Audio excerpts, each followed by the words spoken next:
کف ظرف رو یه مقدار چرب میکنیم، پیازچه ها رو میچینیم همراه برش های لیمو و روشون روغن میمالیم و میذاریم داخل فر تا طلایی بشن.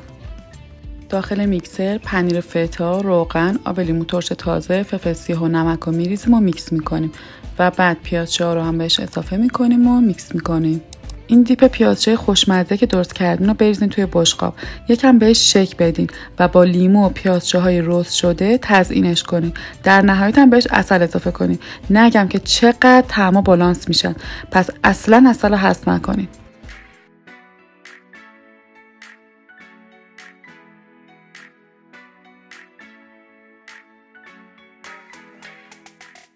ممنونم که تا آخر ویدیو همراه هم بودین. خوشحال میشم که نظراتتون رو توی کامنت با من در میون بذارین.